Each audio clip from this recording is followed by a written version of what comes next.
Hello, this is Mara Elaine on the Buying Space channel, and today I'm doing an enveloping from Amazon.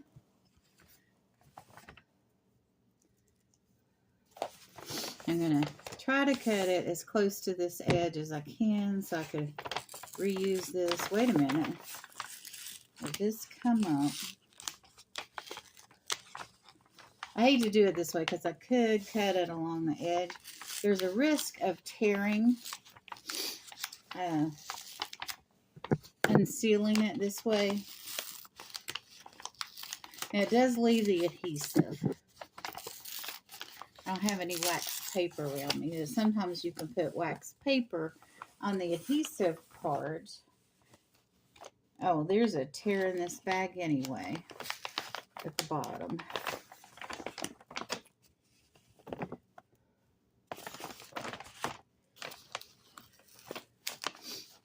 But I'm going to go ahead and make the effort to keep the bag in the best condition possible. These bags are also good to use for shipping paper if you don't put anything in them, or for like an inner envelope that if you're shipping something and you want to keep, you got several items in the box and you want to keep the items separate. You can put something in the bag, which would be good use for this bag.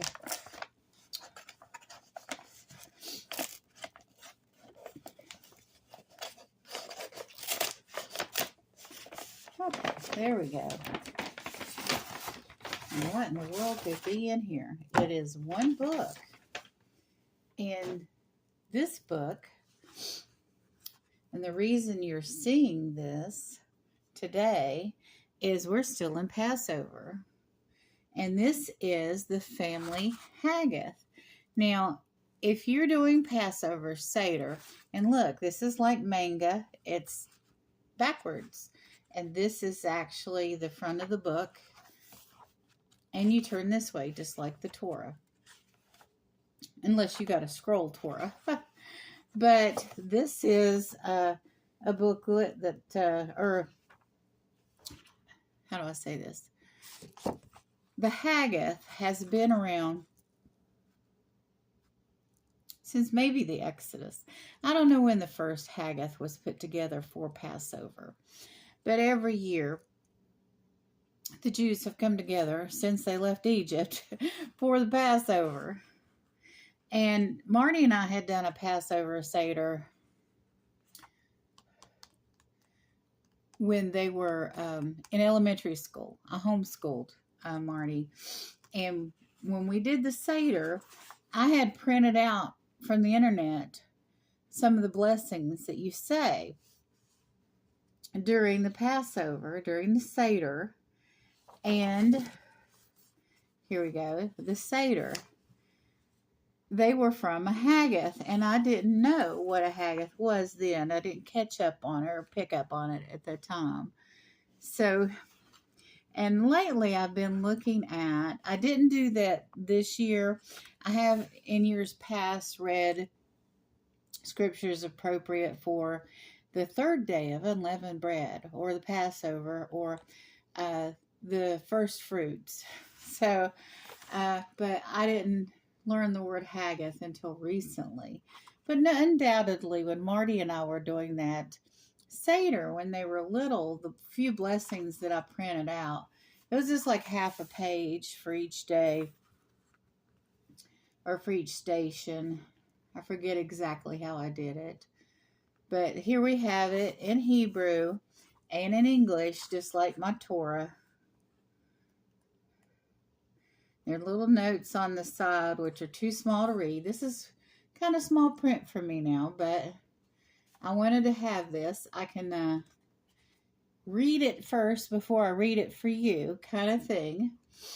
That way I'll have an idea. It's called pre-reading. And if you ever are in a class or a school or doing a video, it's good to have things scripted and the reading material you're going to read from, to read it first or skim. In other words, on other nights, we eat either sitting or reclining, but on this night, we all recline. So, like at the Last Supper, when Jesus and the disciples were having Passover, they're having their Sedar, people believed that they were on cushions and they were reclined in the upper room.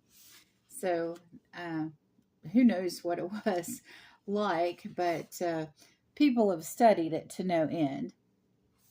So I'm very happy to have this. I'll be using this more heavily next Passover. Oh, got to put it this way, but look at this gold print. And these haggis, they have been,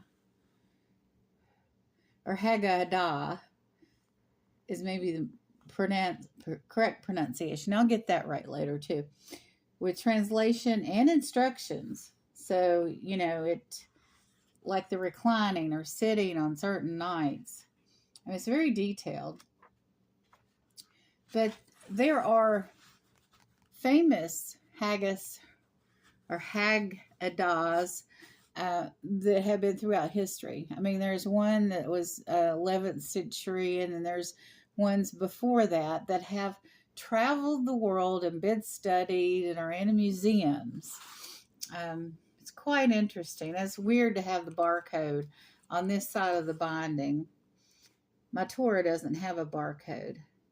And this is from Menorah Publications, Ltd. And this is published out of New Jersey. And www.artscroll.com. So if you are doing a Seder for Passover, this is a must-have. And you can get these. Now, this one was only $3.99 with no postage because I ordered it from Amazon. But you can get these, well, some are $40, $50. Some are millions of dollars, like the historic ones that are in museums. They're just invaluable. But I wanted to do this today. I might incorporate some of this in my reading for Saturday. I've already done my Wednesday reading already. I've recorded it already. But the thing is, on the Jewish calendar, I'm not doing a scripture reading right now. I'm getting carried away. This is just an unenveloping. So anyway, I hope you all will get as excited about this as I am. And Saturday is the Sabbath, and my Torah reading from Leviticus will continue this Saturday or Sabbath morning. And I hope you all join me. And I might read from this, or I might do a separate video with reading from this. You'll have a wonderful and blessed day.